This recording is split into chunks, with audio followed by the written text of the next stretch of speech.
I'm Shaky Chef, and today I'm going to be showing you how to make ground beef enchiladas. One of my favorite things to do, and a lot of times I'll go to the Mexican grocery store that they make carnitas, and I'll get fresh carnitas and make the enchiladas with that. But sometimes I like ground beef or even carne asada enchiladas or chicken. You can do anything with these, and they're pretty easy. The things you're going to need is you're going to need, this is 1.5 pounds of ground beef, 20%, 80 to 20. Then you need 1 chopped onion. Then I have 1 can, it's a small can of Ortega chopped diced jalapenos, and then I have a can of Ortega smoked chili peppers. They're mild, but the jalapenos are spicy, so that's going to bring the heat up a little bit. You can do it with just the green peppers, so it's not spicy, or you can do it with the jalapenos, or just a little bit of jalapenos if you don't like a lot of spice. Then, and you're going to need enchilada sauce, and we'll get to that later. And then 1 pound of Monterey Jack cheese shredded, and one pound of medium cheddar cheese shredded. So these are the things we're going to need. We're going to add a little oil and stuff to the pan, and salt and pepper for extra flavor. So we're going to move over to the stove and let's get started. Okay, everybody, we're back at the stove, and what I'm going to do is fire the pan up and get it hot, and then I'm going to add some olive oil to the pan. Move everything over here so it's ready to go.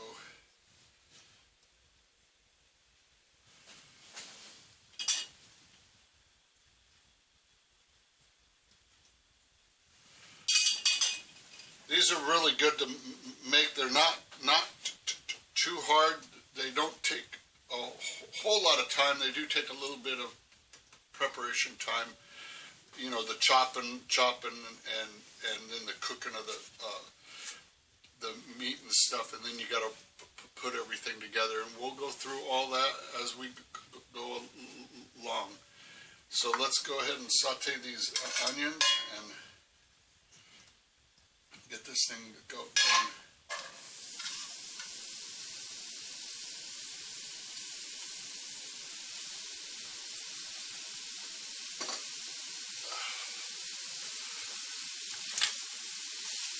It's real dangerous whenever I'm hungry and I have everything to make certain things, because then I just go ahead and make it, and I keep saying I should do a video, and everybody keeps saying you should do a video on the enchiladas and do different videos, so that's why I'm doing this one here. I'm going to go ahead and get these cooked a little bit, and then go ahead and dump the ground beef in.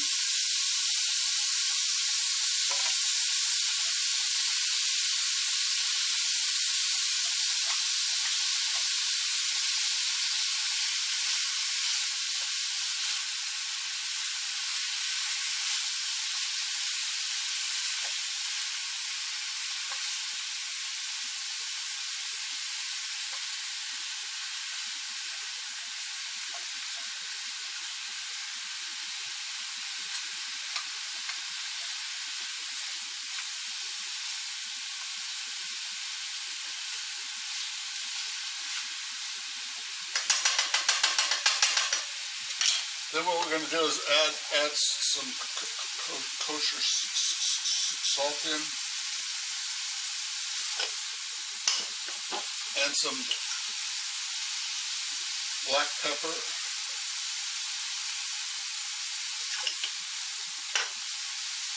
and some, you can either add fresh garlic or granulated garlic. What I'm using here is just granulated garlic.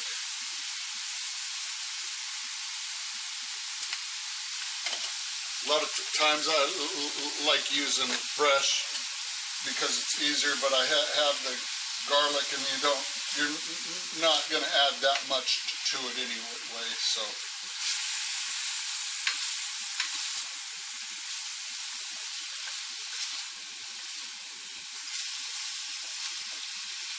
And this is going to take about 15 minutes to cook down to get it all cooked all the way through and everything. What we're going to do is, while it's cooking, we're going to add the green chili peppers, or the green chilies, the mild ones, and then we're going to go ahead and add the jalapenos in too. You want to take a little bit of the juice out of the cans. You can use fresh jalapenos and fresh chilies if you got time. This is kind of a recipe that I do that it doesn't take a lot of time. It takes more time just putting the stuff together than it does getting everything cooked. So we'll be back in a little bit and let this get cooked down. We'll be back in a little bit to show you how to assemble everything. Okay, we'll be right back. Hi everybody, we're back. The meat's all cooked down. I did take off a little bit of the extra oil that is created from the fat from the beef, but not all of it. I would rather cook it down because that cooks the flavor in. So it takes a little longer sometimes to get it cooked where you want it because of the extra fat. But we're just cooked down right now, so we'll turn this on low, take this off the fire, and we'll set a small pan up here to get warm for the tortillas to go in. This is kind of the fun part too, is putting these things together. Use Monterey Jack cheese is the first thing you're going to do, and I get a pack of 30 tortillas, and that way you can make a couple pans of enchiladas. You can freeze them, and that way you have them for later on, some other night that you want a real quick meal. They take 30 minutes to heat back up, and it's a done deal. So we'll spray just a little bit of oil on there to get that going. And what we're going to do is we're just going to heat the tortillas up to where they're soft and pliable, to where we can work with them to fill them and put them in the pan.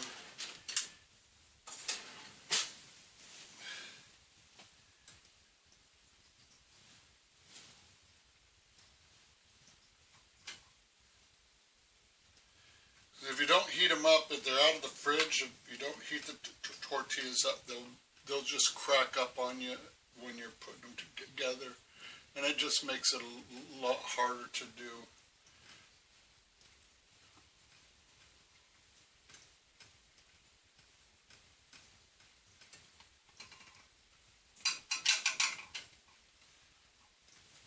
What we do is we drop it in the pan, in the tray that you're going to cook your enchiladas in, and while we're filling that first one, we'll put another tortilla to get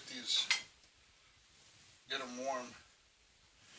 Then we put in a couple tablespoons of meat, small handful of cheese, and then we go ahead and roll it up and put it tight up against the side of the pan, because we should be able to get on this small pan. I kind of use small pans, that way I can get 6 enchiladas per pan, and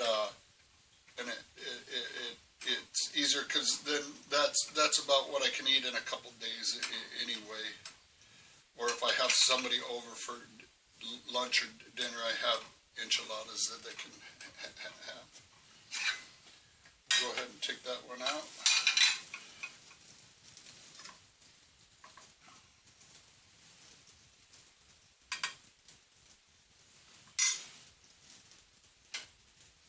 And same thing, a couple tablespoons of meat, some Monterey Jack cheese, and then roll it up.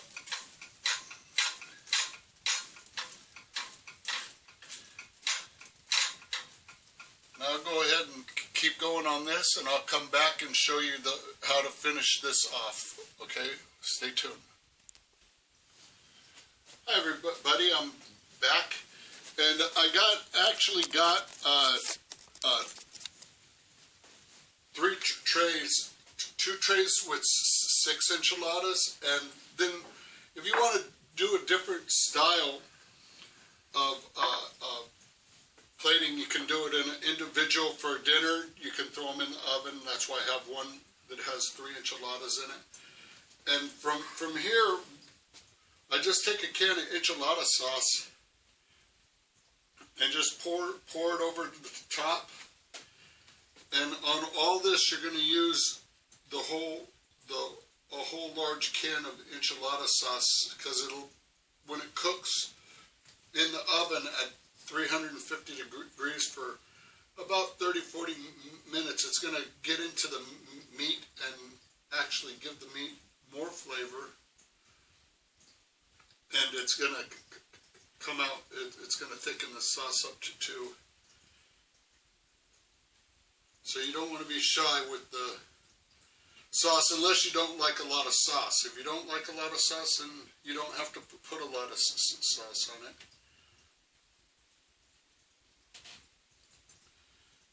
Just about done on this here. Okay, and then what we're going to do is go ahead and the leftover Monterey Jack cheese, you just take that and you sprinkle it on top of your plates of enchiladas.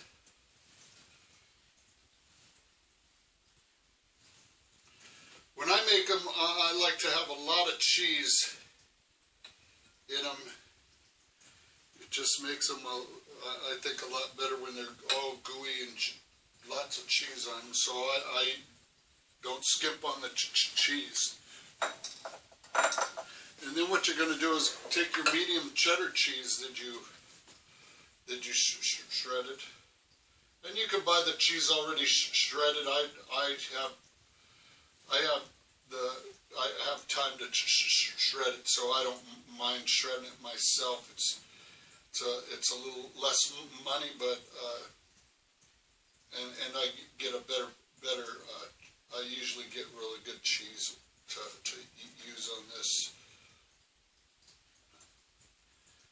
And so you get the cheese all over, so it's nice and covered.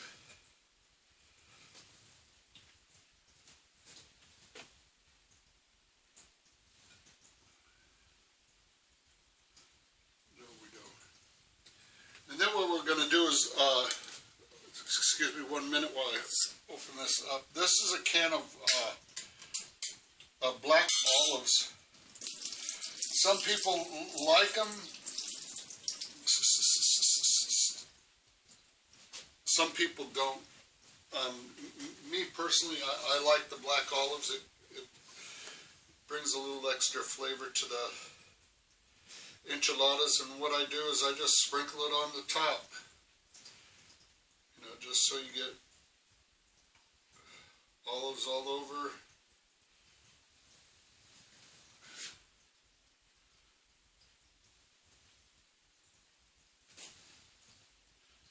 And you use 1 can for this amount of enchiladas, and it's not a big giant can, it's a kind of a smaller can. And then once you're done with that, if you don't want olives, you don't have to put olives. You can put chopped onions on it. That's fine too. all up to what you like. You can put sliced jalapenos on top, or you can even do this with seafood in the middle. But you take, once these are done like this, you cover them with aluminum foil, just light cover, and put it in the oven at 350 degrees for about 35, 40 minutes until they're bubbling, and they'll be done and ready to eat. It's a pretty simple meal. To me, it seems simple. Hopefully you try the recipe. There's all kinds of variations you can do. I hope you enjoy cooking with me, because I enjoy being here with you. So until next time, happy cooking, and I hope you really try this recipe. Have a nice day. Bye.